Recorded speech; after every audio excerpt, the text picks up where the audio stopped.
Fala, Caião, bom dia. Aqui quem fala é Rui.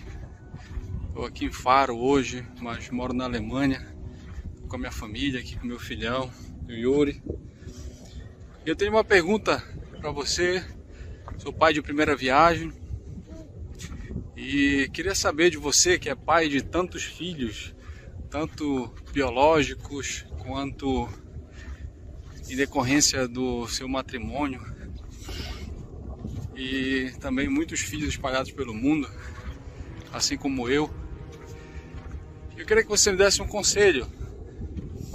Como eu poderia ser um bom pai?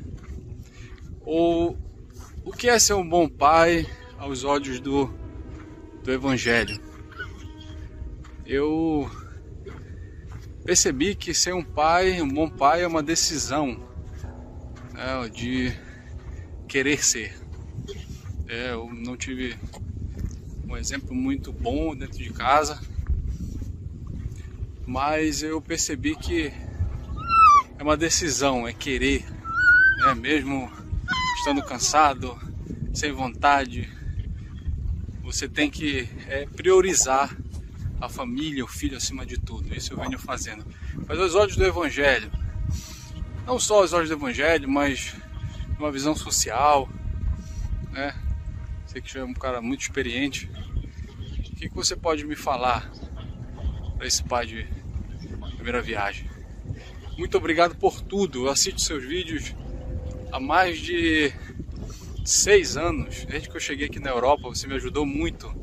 Nos momentos mais difíceis, você esteve do meu lado. Você, o Braulio, toda a galera do Papo de Graça, também VTV. Amém. Não existe mais nenhum vídeo que eu não tenha assistido. Acho que eu já assisti todos. Às vezes eu coloco no YouTube para procurar, tem, tipo, você já assistiu. Grande abraço, Caio. Um beijo. E quando você já tiver assistido, assista de novo. Eu duvido que você não vá ouvir quase que uma mensagem totalmente diferente. Sabe por quê?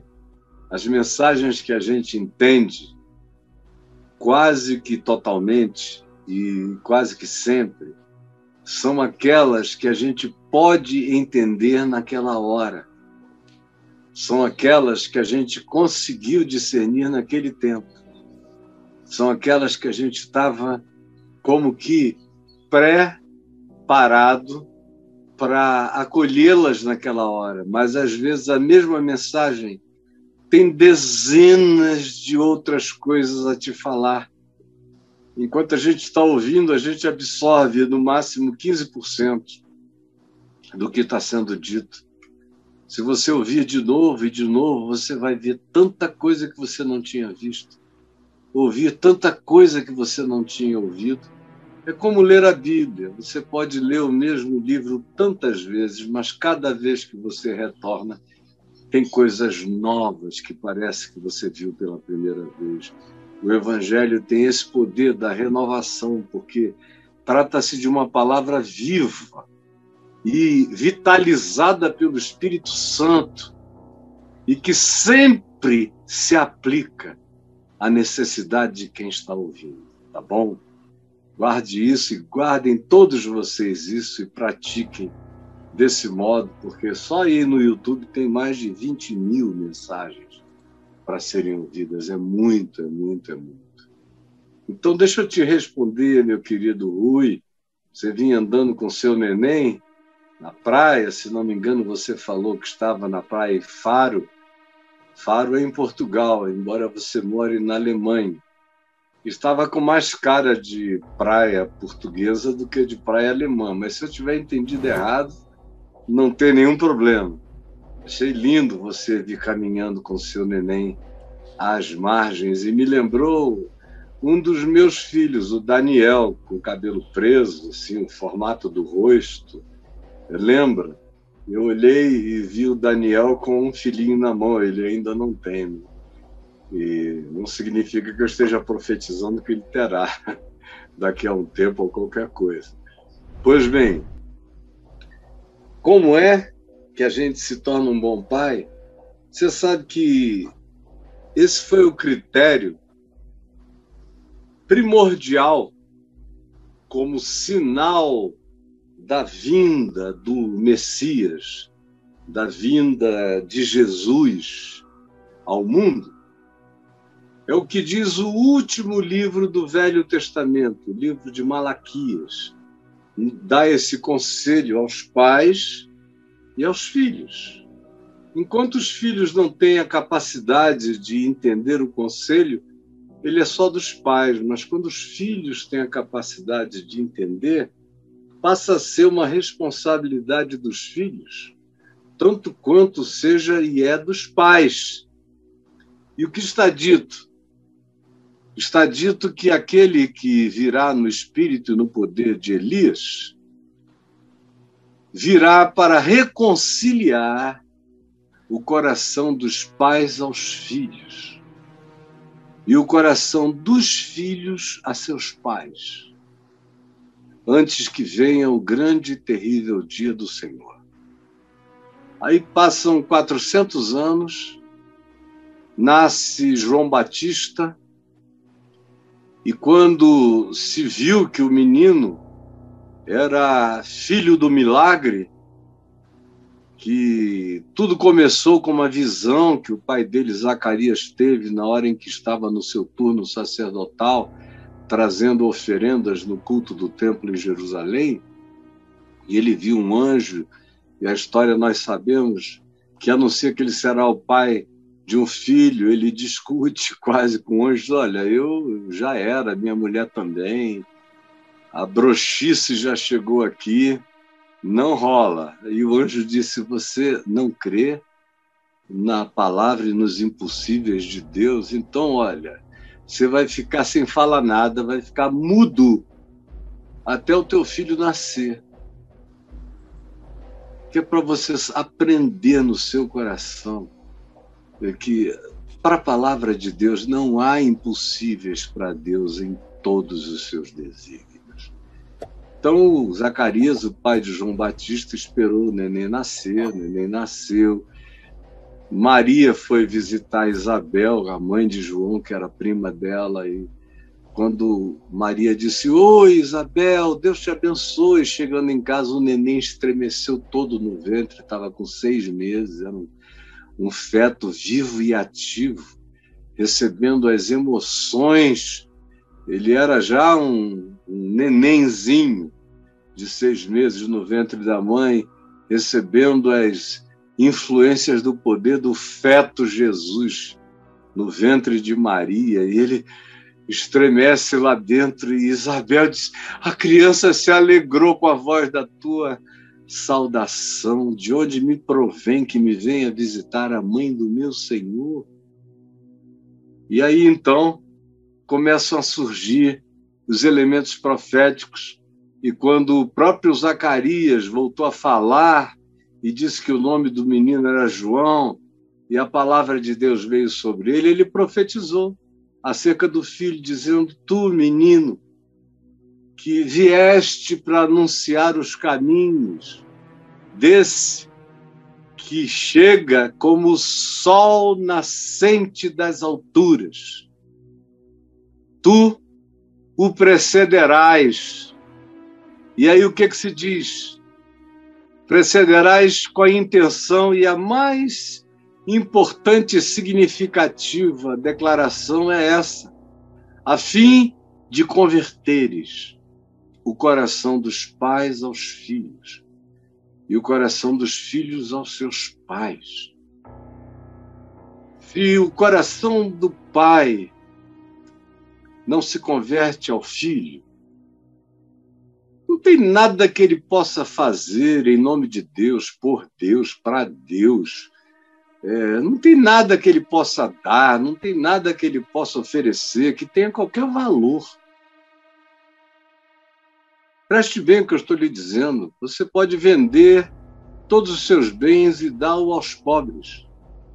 Mas se você foi um pai, ou é um pai, ou uma mãe negligentes, desafetuosos, distraídos e amargurados com a maternidade ou com a paternidade, ou achando que isso é um grande problema para a sua vida, era tudo que você não queria, você está alimentando o ódio geracional. Você vai introjetar no seu filho todos os traumas da infelicidade, da tristeza, da solidão, do abandono, da carência afetiva. Vai dar a ele o suposto direito de dizer: eu nasci assim, fui rejeitado assim, sou tratado assim, vou morrer assim, porque essa é minha sina, e Deus não venha nem falar comigo que eu tenho direito de ficar com raiva até a morte. E aí você se torna infeliz, você se amargura, você se enfeia, você apodrece a sua natureza espiritual, você perde a esperança, a alegria essencial de ser perece, fenece, murcha em você. E a infelicidade é a sua coroa. A mesma coisa se diz de filhos que agem do mesmo modo. Não importa se o seu pai é um cretino, mas esse cretino é teu pai, você não precisa nem gostar dele. Porque é difícil gostar de um cretino, só uma pessoa meio cretina gosta de um cretino. Eu não consigo amar cretinos, eu não consigo gostar de cretinos, eu não gostaria do meu pai se ele tivesse sido um cretino. Mas, graças a Deus, mesmo quando ele não era ainda um cristão, ele não era um cretino. E me fascinou porque ele era um pai amoroso, bondoso, justo, estimulador, sábio, lúcido. Só botou coisa boa em mim. Antes de se converter, eu já estava cheio de princípios legais. Eu é que era um grande cretino. Porque pais bons também geram filhos cretinos. Assim como pais maus geram filhos bons, muitas vezes. E pais cretinos, frequentemente, deixam no coração do filho ou da filha um pavio para alguém acender. Um pavio de fogo de amargura. E que quando a pessoa se vicia nisso no coração, não quer sarar do que mata. Então, o primeiro passo para a gente ser um bom pai é ter um coração convertido ao filho. Porque quando a gente tem um coração convertido ao filho, o coração do filho tem muito mais chance de se converter ao nosso, como pais. Aí você diz: o que é se converter ao filho, o que é se converter ao pai? Se converter ao filho é entender que o grande privilégio da sua vida vai ser transferir para o seu filho o melhor de você, o melhor da sua compreensão, o melhor do seu entendimento, o melhor do seu carinho, do seu amor, o melhor da sua atenção, o melhor da sua prioridade, o melhor da sua sinceridade. Como se diz: portas adentro a minha casa eu terei um coração sincero. O melhor da sua fé, da sua consciência, do seu estímulo ao bem, do seu estímulo à vida com coragem, sem medo. Isso é se converter aos filhos. É tentar ver o melhor no que de melhor possa existir na vida deles, mesmo ainda na infantilidade deles, ou ainda nas pequenas tolices, ou ainda na infância, em pleno processo de aprendizagem, e, portanto, ainda de muito erro e equívoco, mas você aprende a ter aquele prazer de ensinar, o prazer de admoestar, o prazer de dizer: olha, foi bom, valeu, mas não é exatamente assim. Deixa eu te ensinar melhor um pouco, chega mais para cá. Como que ajuda a mirar melhor nas coisas, ao invés de só chegar com negatividade. A gente trata com verdade, sinceridade, mas sem negatividade. Também sem irrealidade, sem dizer para o filho que ele é o que ele não é, que ele sabe o que ele não sabe, que ele alcançou o que ele não alcançou. Tem que tratar com verdade, realidade, estimulando, fazendo crescer, provocando e ensinando pelo exemplo. Não é blá, blá, blá. Não é língua estranha que ensina o filho a viver. É palavra de sabedoria, de discernimento. E é aquela fé constante, porque ele vai se distrair, ela vai, podem, aparentemente, numa certa hora, o tempo da vida, parecer que você trabalhou em vão. Eu já tive essa experiência tantas vezes, meu Deus, Deus sabe como eu tratei os filhos que eu criei desde que nasceram e como eu tento tratar os filhos que eu herdei do meu casamento. Deus sabe, e eles sabem também, com todo amor e com toda reverência por cada um deles.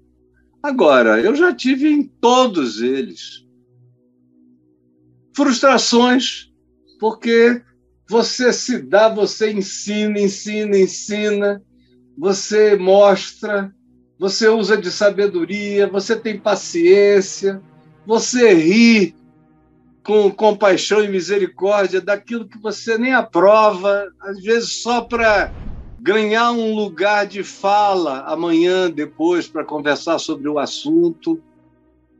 E continua sendo tratado inferiormente ao que você dá. Às vezes sem nem relação que carrega a dignidade do que a pessoa recebe. E, às vezes, todo o investimento que você fez nos filhos, às vezes você leva o susto de que veio a resposta da ingratidão, de filhos que às vezes parece que têm amnésia, que se esqueceram de tudo. O que eles criaram, o que outros ajudaram a eles criarem, parece se tornar absoluto contra tudo que durante anos você viveu, ensinou, ensinou e viveu e exemplificou. Aí tem que ter muita paciência, muita espera, muita fé, muita confiança e perseverança no bem. Não voltar atrás, não fazer o jogo da inimizade, da provocação, do autoritarismo, do vamos ver quem manda aqui, da violência em nome da superioridade paterno-materna. Tudo isso é burrice. Só o que pode converter teu filho é o melhor de você, sem moleza. Isso não tem nada a ver com moleza. Todos os meus filhos sabem o que eu penso e o que eu sinto. Se eles quiserem fazer qualquer outra coisa diferente, eles estão fazendo por conta própria. E mesmo que eu não viva o dia inteiro já advertindo a eles, porque não é assim que a sabedoria de Deus me ensina, eu deixo tudo tão claro que ninguém tem dúvida. Frequentemente nem puxam um assunto na minha frente. Mas eles não têm dúvida de quem eu sou a respeito de cada coisa. Agora, eu não preciso transformar cada coisa numa guerra, nem numa questiúncula, nem numa discussão com nenhum deles, porque discussão não quebranta coração de filho.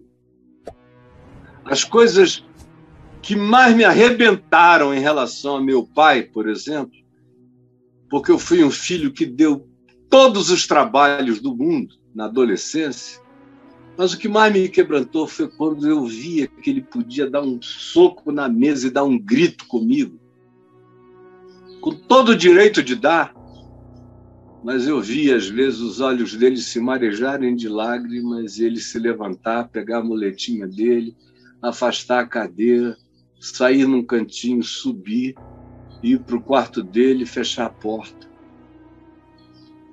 E eu sabia que ele estava de joelhos diante de Deus e não voltava para falar no assunto. E o incômodo que me causava era tão grande que eu ia embora, quem me via sair dizia: esse cara não tem jeito, sem saber os ecos da perturbação do amor do meu pai em mim.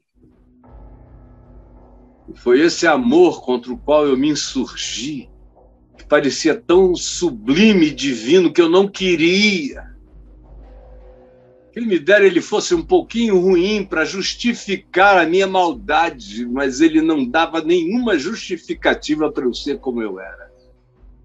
E no fim, o amor dele venceu, e o amor da minha mãe venceu em Cristo Jesus, o nosso Senhor, porque eles foram pais convertidos aos filhos.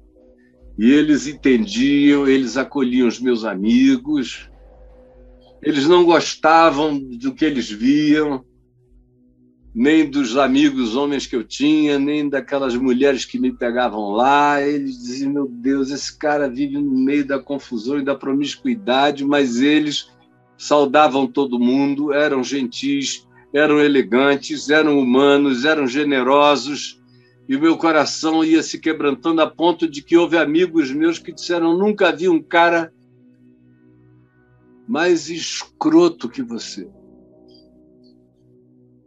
Porque eu nunca conheci um pai melhor do que o teu.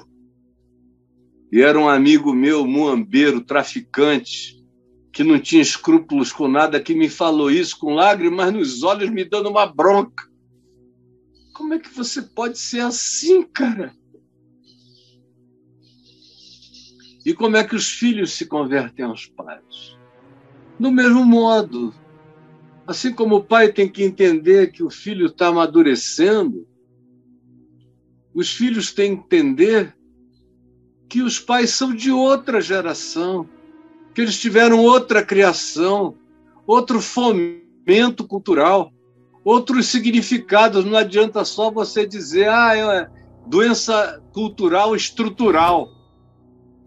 Você que não teve a criação e não viveu os anos longos dos seus pais, já está cheio de condicionamento estrutural das novas ondas ideológicas contemporâneas, e você se tornou fanático, dogmático e persecutório em relação aos mais velhos e a seus pais, só porque eles não sabem falar a palavra certa, se é ti, de todos, tá, de se é isso, aquilo outro, implicam, como os fanáticos religiosos ficam implicando contra os outros. Está todo mundo nessa geração que se sente mais upgradeada, se fazendo juiz dos mais velhos. São todos burros, não aprenderam nada. E eu fico olhando e digo: meu Deus, são umas crianças que não sabem discernir a mão direita da mão esquerda. Sujam-se na bunda da alma, sofrem de diarreia espiritual, estão todos melados, como se dizia antigamente em Portugal, são cagabotas. Vive aí na diarreia e ficam me dando lições de morais, você diz, a respeito dos seus filhos. Filho que quer se converter ao pai tem que entender que o pai vai ter limitações, assim como meu pai cresceu muito até morrer em relação a mim. Cresceu para me alcançar nas coisas que eu tinha passado dele. E eu tive que crescer infinitamente para alcançá-lo nas coisas em que ele era muito, muito superior a mim em todas as áreas, a partir do caráter. A gente tem que ter essa humildade de troca. Um tem que se reconciliar ao outro. Assim como o pai tem que ser generoso com seus amigos e amigas e não sair brigando, nem humilhando você, nem tratando mal, você também, com os velhos pais deles, com as amizades, com as histórias, tem que ter paciência de ouvir de novo. Ele pode já não se lembrar que te contou a mesma coisa. Tem que ter um monte de coisa aí nesse sentido. Poucos filhos sabem, de fato, se reconciliar aos seus pais. E nesses dias que nós estamos vivendo, a quantidade de filhos que não se convertem aos pais e que acham que os pais são uns doentes estruturais. Tem pai que é machista estrutural, que é homofóbico estrutural, que é um xenófobo estrutural, tá cheio. E tem milhões de outros que não são nada disso, eles só não sabem falar a linguagem do teu gueto, da tua geração, das matizes e degradês que não foram nem criados pela existência biológica concreta, mas foram criados na dimensão da subjetividade. Respeita o cara, pelo amor de Deus, porque se você, em nome de que você é mais atual, não tiver compaixão e paciência com seus pais, você não vai ser tratado com compaixão nem paciência pelos céus. Assim como se seus pais não tiverem compaixão e paciência dos seus próprios pequeninos, os céus não terão carinho por você que é pai. Eu espero, meu filho, ter te dito bastante para te ajudar. Agora, aí no meu portal, tem alguns livros sobre criação de filhos. Tem um deles que eu escrevi quando eu era muito jovenzinho, muito novinho. Meus filhos tinham 4, 5 anos. E aonde, na minha insegurança paterna, eu exagerei em algumas coisas sobre disciplina de filhos, mas nada que eu não possa recomendar. Eu recomendo dizendo, olha, nessa parte, modera, porque era o entendimento de um rapaz de 22 anos, com uma responsabilidade brutal sobre si, respeitado na cidade toda, em todo lugar, com gente me pedindo ajuda como se eu tivesse 80 anos. E eu não me encolhi, eu fui. Mas eu não sou conservador. O conservador é aquele que não muda nada, ele conserva. Eu mudo em tudo aquilo que não presta para ser conservado, porque passou da validade, tinha tempo de validade. Em relação a isso tudo, eu sou um ser mutante e o serei até o último dia da minha vida, só não enxerga quem está cego. Deus te abençoe, meu querido Rui, um grande beijo e um bom passeio aí em Faro. Que água gostosa desse litoral português, coisa boa. Beijo para você. Boa tarde, Caião. Boa tarde, Braulhão, meu irmão. Ô, Caio, o livro que você falou, que você ia citar aqui, você não falou o nome dele, seria Família, Sombras e Luzes? Não, esse aí tá na validade para sempre. Tá, eu tô procurando aqui, você não falou o livro. Família, Ideia de Deus. Deixa eu ver se tem aqui. Ideia de Deus. É um livro muito bom, mas Tá aqui. essa parte de disciplina de filhos, eu era garoto demais para já ter tido a maturidade que eu adquiri depois. Mas até mesmo nesse livro aí, quando eu tinha 22 anos, ele não foi escrito, ele foi falado, eu falo sobre reconciliação dos pais aos filhos e dos filhos aos pais, sem o que nada tem solução. Então você vê que o ensino, a intenção do ensino é a melhor possível, e só esse capítulozinho aonde eu recomendo um pouco menos, mas está na validade. Está na validade. E tem muita palmada e tapinha na bunda que continuam na validade quando um menino ou uma menina já tem aquela malícia. A gente nota quando uma criança já é maliciosa, já está indo assim contra, quando ela vem com aquela ânsia da desobediência e da provocação.